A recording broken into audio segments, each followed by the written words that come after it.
everybody, welcome to this playthrough for Pro Division in the East Coast Tournament. The video here is sponsored by Golf Clash and Playdemic, and in this video you can see my shots and I'm going to go over them, give you the best possible advice in this very tough tournament. Before we do that, do not forget to subscribe to the channel. Also go in and join patreon.com/golfclashtommy. Subscribe and get the text guides and also website access. Last but not least, visit golfclashtommy.com for more content about the East Coast Tournament, but also for whatever tour in the game that you might struggle with. So let's go with the video. Hole number 1, we play right hand side. Max spin to the right combined with 4.5 bar topspin. And then we're going to adjust for maximum distance plus 10. And then we're going to play with around 1 ball outside the adjustment ring to the right. So for those of you playing with an extra mile level 7, is going to have a perfect position there, as the curl is exactly what we wanted to. Getting it over there gives us an open shot with our sniper, and this is going to be a good opportunity. One thing that I will have to address here is that I'm playing with a power 3 ball. You can play with a power 2 ball, but the thing that you do then is that once you have adjusted, you push up your target into max. And that's the only difference playing with a power 2, power 3 ball. But that's also why I choose the power 3 ball, so I'm not going to have to push up my target in the end. It's going to make the adjustment a little bit more simple. Now, second shot, nothing extra, and we're going to play max left, and we're going to play with 2 to 3 bars backspin. It all depends on what you want to have as backspin there. Aim for the hole, and as you can see, we're getting this one kind of close to get this one in the hole. We're going to go to hole number 2, and here we're going to play with the sniper, and we're going to play with power 2 ball, which gets us up to maximum position here.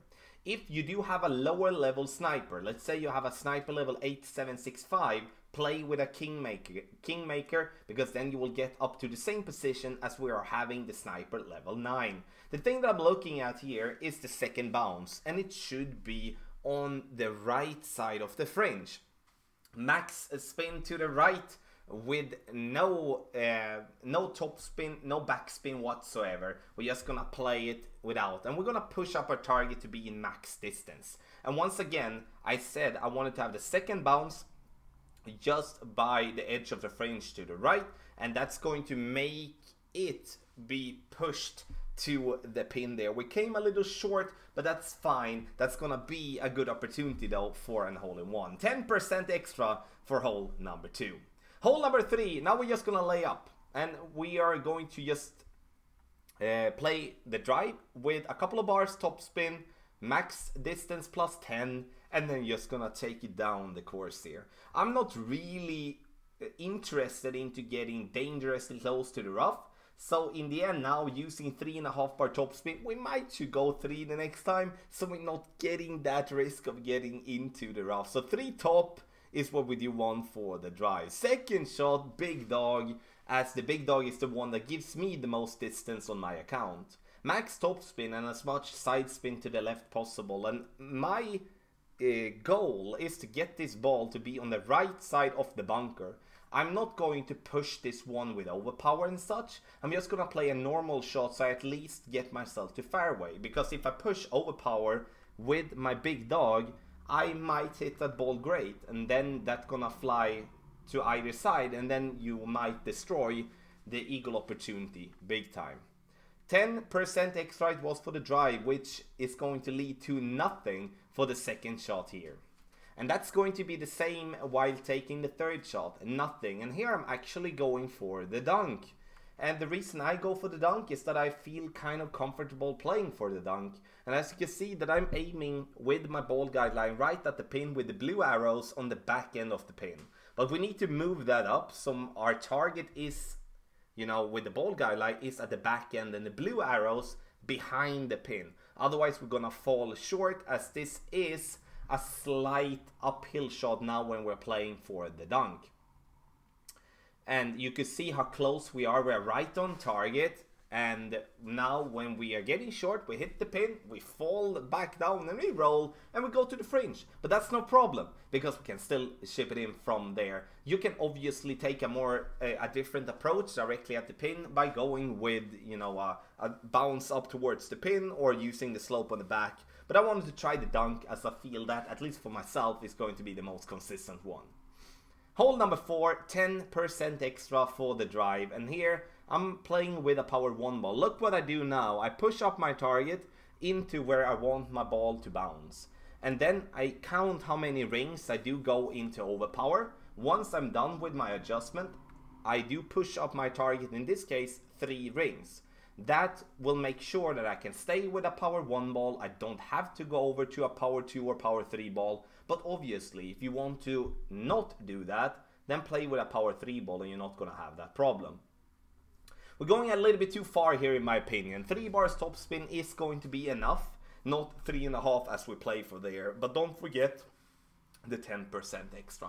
Because now when we came up so high on the fairway, I'm not really finding the line that I'm used to have, which is a little bit further back and could bounce, you know, a little bit more to the left. But now as that fairway slopes where we're bouncing now, I need to make sure that I'm using spins. I at least can attack the pin directly, so I don't have to use curl in any form.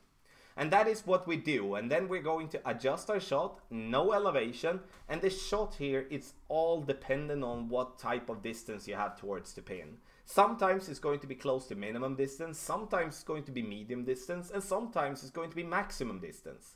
But if you make the shot that I'm making here, the goal is to get it to approximately medium distance of our club. Boom! Now we're gonna go to hole number 5. And hole number 5 is a shot that I'm playing with a bounce up method. I'm playing with a Goliath, and this is not an easy one. Don't get me wrong here now. It's still an opportunity, but it's definitely not easy. I'm playing this one with 2.5 bar backspin and 3 bars side spin to the right. Red ring by the rough line with my Goliath. And then we're going to adjust for maximum distance plus 10. So even if we're not in maximum distance, we're still gonna play it maximum distance, and then with a 10% over adjustment. You can see we bounce on the fairway very nicely here, but we're coming a little bit too much to the left here. So we need, you know, a half a bar to a bar more side spin to the right, then we're gonna be golden. Okay, so hole number 6. We're gonna play straightforward here with this approach. You can see having a quarterback level 5 will not really help me here. So I'm going to play with a Titan. I'm playing with the extra mile and the big dog, and I'm going to play just a conservative route, giving myself an eagle. I'm going to come back to the slice in just a bit, and I'm going to address it because I know there's going to be questions about it. We adjust for maximum distance plus 10 here as well, and then we're going to just take our shot. The goal is to get the ball to the top right corner.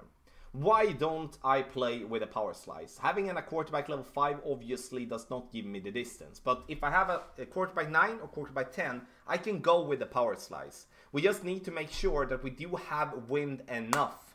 That's the problem. If we do not have wind enough, we will clip the rough and roll out. I will get back to the slice because I will make the slice in a different way, and I'm going to make a complete tutorial only with that, and that's going to be for those of you that do want to take a more aggressive approach that could reward you big time, but it could also struggle with it. So now I'm choosing a more conservative route, taking the eagle, be happy with that, no elevation for second shot, and that's what we go with.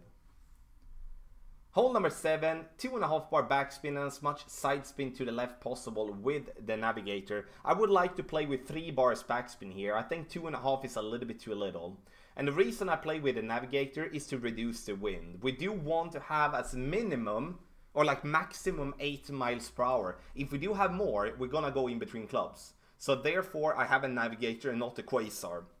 And that is also the reason why I go with that much curl. Having a quasar, you obviously use more side spin to the left there, and then you go with just a tiny bit curl. But have in mind, you need the curl, And there you could see the problem with coming in too hot. 10% extra is what we do want on hole number 7.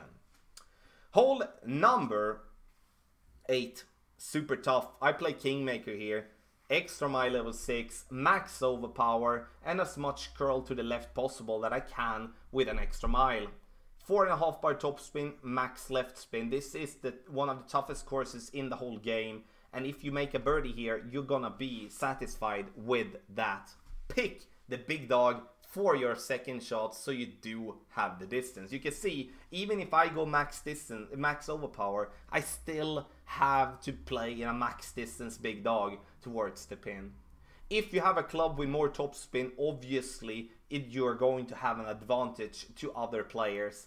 But I wanted to show with a lower level driver that it is possible to manage. We do want to get our drive into the pocket between the third and the fourth bunker on the top right to make sure that we do reach, especially when we do have headwind. 10% extra for the drive, nothing for second shot.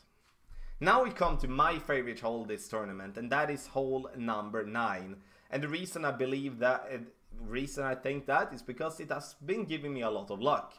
Half of the red ring inside the rough there to the right, 2.5 bar topspin, and as much side spin to the right possible. And therefore we play with a Kingmaker again because it's a long course and we need the distance. Half a ball of curl to the right, and then we're going to be fine. Make sure you hit this ball perfect. With great, you might gonna clip the rough, and at least with a great right, you might clip the rough on the second bounce. But we need to take this drive because otherwise we will struggle if we go out to the left. 5% extra for the drive. The beautiful with this drive is that it gives us a very good opportunity. You see, we have basically dead on straight tailwind, and now we can really approach the pin. Minus 10% is what we play this one because it's uphill. And with an uphill approach, it means that we do have less effect of the ball when it's in the air. So it's gonna not be needed to adjust as much as normal. 4.5 bar backspin, 2 bars right spin, and we leave approximately 1 green square for the pin there. And then we're going to adjust, and we're gonna take our shot. I play this one 4.1 rings. Perfect ball. And we're gonna bounce on the fairway, and we can see when it does zoom in here, we know it's gonna be close and dead on the pin for a lovely little albatross. So, ladies and gentlemen, this is a tournament for Pro Division that is probably the toughest one we have had in 2019. Now I might be going on with big words here, but I cannot remember when we had a win like this, when we don't get anything for free. We have to push it. We have par 4s, you know, where we have basically 1.5 of them. That is a good chance for eagle. I mean, hole 4, very good chance. Hole 1, not that much. Hole 8, definitely not. It's gonna be a very tough one. Par 3s, you know, it's tough ones. Bumpy roads, and we have to bounce a long way from the green. Hole number 2, best opportunity of the par 3s. The par 5s, hole 9, by miles, being the best chance for an albatross. Then hole 6 after that. Hole 3, gonna be super tough. I see a par score here. Par score means what I think is gonna be normal for player to shoot. Minus 11 for pro. And if you do that, be okay with it, because it's not gonna take much to get in. But if you follow the adjustment, if you follow the steps, you're gonna do well, and that's what you can then combine with the updated text guide. So subscribe to patreon.com/golfclashtommy. Video here sponsored by Golf Clash and Playdemic. Good luck in the tournament.